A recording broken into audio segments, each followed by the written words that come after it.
studio et toujours un plaisir, Alain, de te retrouver comme ça les mardis. Et ce matin, on va parler, on va faire du pouce finalement sur ce qu'on a dit dans les dernières semaines. On parlait d'investir en fait en immobilier avec pas beaucoup ou peu d'argent comptant. Et tu nous disais que c'est possible. On a parlé du cran qu'il fallait avoir quand même. Avoir du guts. Oui, il faut avoir du guts, mais après ça, il faut savoir bien s'entourer. On doit trouver des investisseurs et ça, on en a parlé la semaine dernière. Et je veux qu'on fasse du pouce là-dessus, justement, comment on les approche, ces personnes-là, ces investisseurs pour investir en immobilier. C'est sûr que, il faut trouver la personne, la personne qui a confiance en votre projet, la personne qui va dire, OK, moi, je vais te passer de l'argent. Et puis, il va prendre une hypothèque sur le bien. Bien sûr que, en principe, vous êtes censé d'acheter avec l'argent. C'est pas pour partir en vacances, c'est pour faire un projet pour que la personne qui vous prête puisse avoir son bonheur en retrouvant un intérêt. Mais ce qui est super important, Jessica, ces personnes, il y en a partout. Il y a des gens qui ont de l'argent dans des comptes de banque qui fait rien parce qu'on sait très bien que laisser 100 000, 200, 500 000, peu importe le montant d'argent que vous avez dans un compte de banque, ça ne rapporte pas grand-chose. Mais j'aimerais bien approfondir dans la méthode, comment est-ce que l'on fait pour acheter un immeuble avec zéro comptant. Que ce soit un petit immeuble ou un gros immeuble, la recette est pareille. Ouais. Et vous allez voir, là, je vais vous faire une métaphore et vous allez dire, oh my God, c'est vrai, c'est vrai. Parce que dans notre société d'économie, tout le monde utilise cette façon de faire. À titre d'exemple, tu veux te lancer en affaires et puis, vous savez, ceux qui achètent des voitures, puis les revendent. Tu achètes une voiture usagée. Et là, tu regardes le prix, tu dis, OK, 5 000 $, ça vaut la peine. Et tu fais ton devoir, c'est lequel?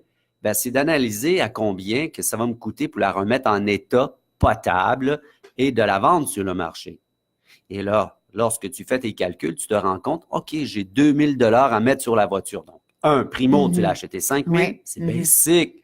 Tu l'as acheté 5 000 et finalement, tu as 2 000 $ à mettre en réparation dessus. Elle est belle, elle est propre, elle est refaite. Et vous savez très bien, avant de l'avoir acheté, que lorsque vous allez avoir terminé de mettre un 2 000 $ en investissement sur la voiture, elle va valoir 10 000. Donc, avec le 10 000, vous remboursez votre 5 000, vous remboursez les travaux que vous avez investis dessus à coût de 2 000 $, exemple, et combien est-ce qu'il vous en reste? Il ne faut pas oublier les intérêts, bien sûr. Il vous en reste peut-être 2 800 $ en profit. La même chose se produit dans l'immobilier. Il y a tellement d'immeubles à Montréal qui sont délabrés.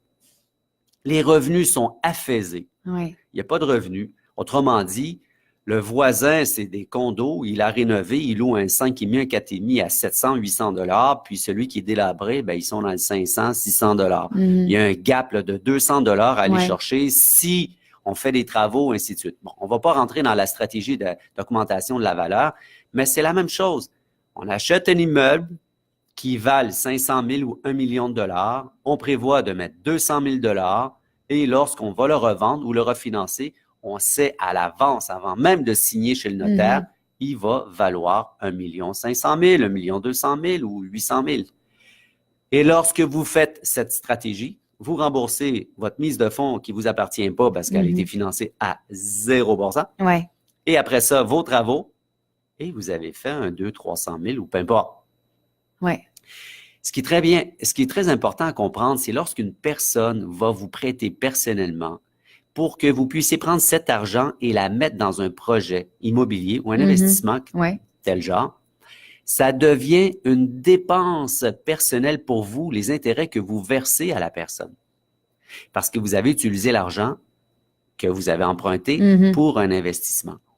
Et bien sûr, celui qui est de l'autre côté, je vous dirais, là, ce qui est très populaire dans le marché, là, c'est du 12, 10, 14%.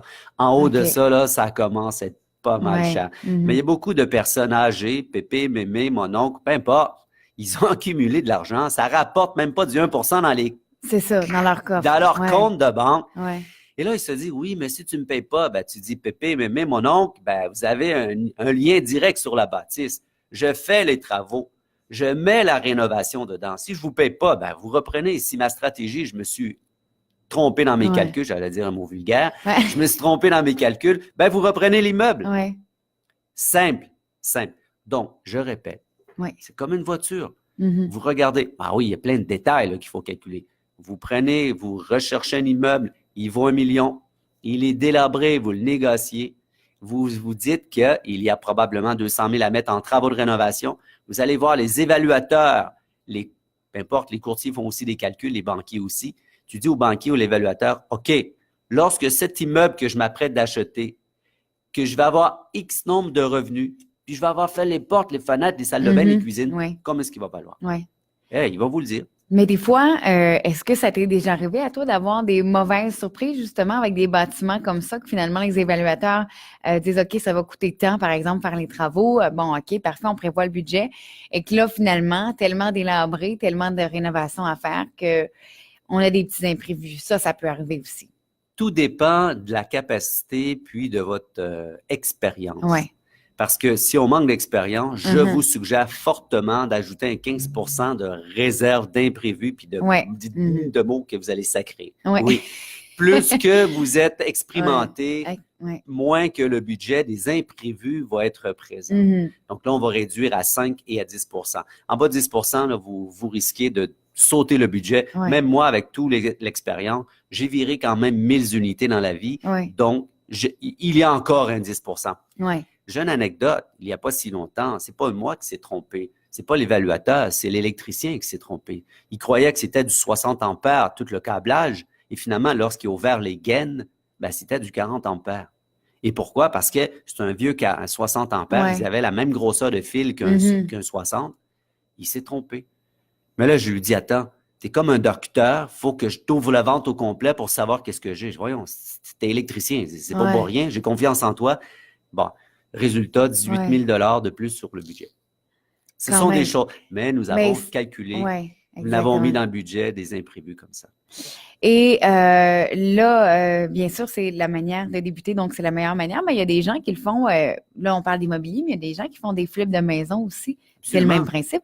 C'est le même principe. Il faut faire attention à plus petite échelle, parce qu'en bas de 6 logements, maison, c'est pas les mêmes valeurs, c'est pas les mêmes façons de calculer les plus-values que l'on peut aller chercher.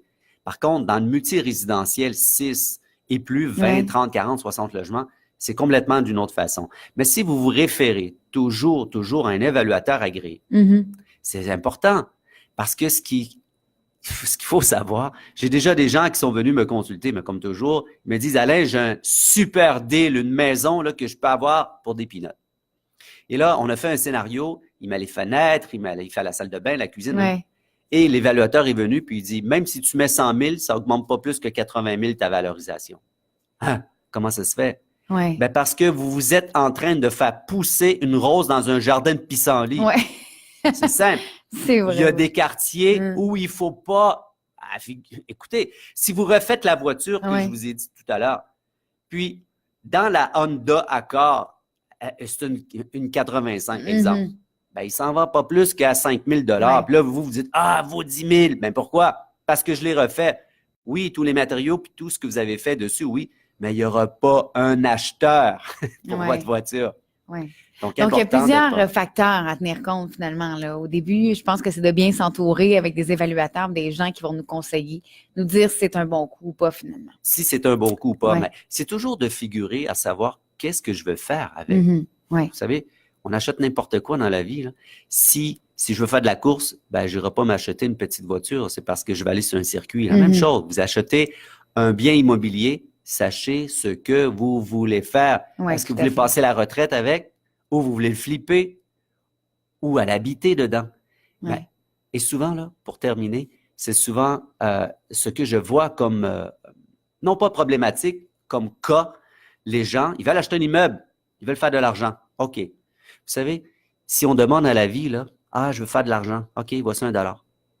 Ben, c'est pas ça. Ben oui, précise-moi, là. C'est quoi ton objectif? Si tu veux faire, j'ai déjà eu un couple, le monsieur voulait faire 500 000 par année, puis la madame voulait faire 50 000. Oh! Il y a divergence, là. OK, c'est pas là. Voilà, il faut savoir vraiment à quoi on s'attend. Tu veux faire $1 million, puis tu as 25 000 $, ben, va te chercher un investisseur qui va te financer à zéro comptant pour un 12 %, puis calcule tes choses avant de passer chez le notaire. Ouais. Et lorsque tu le remets en vente, tu vas encaisser ta mise à fond, tu vas te rembourser tout ça et il va te rester beaucoup d'argent. Voilà. Bon, ça a l'air c'est simple, dit comme ça. Ah, ça a l'air simple, mais ouais. on ne peut pas savoir si on a le vertige tant si longtemps qu'on n'est pas sur le bout Non, du tremplin. exactement. Il faut être capable de gérer ces gros chiffres-là. Merci beaucoup, Alain Mignot. Toujours un plaisir de te retrouver. Merci. On pourra en reparler dans les semaines à venir. Et nous, c'est déjà la fin de Radio Réveil. Je vous souhaite de passer une excellente journée. Et on se retrouve demain matin.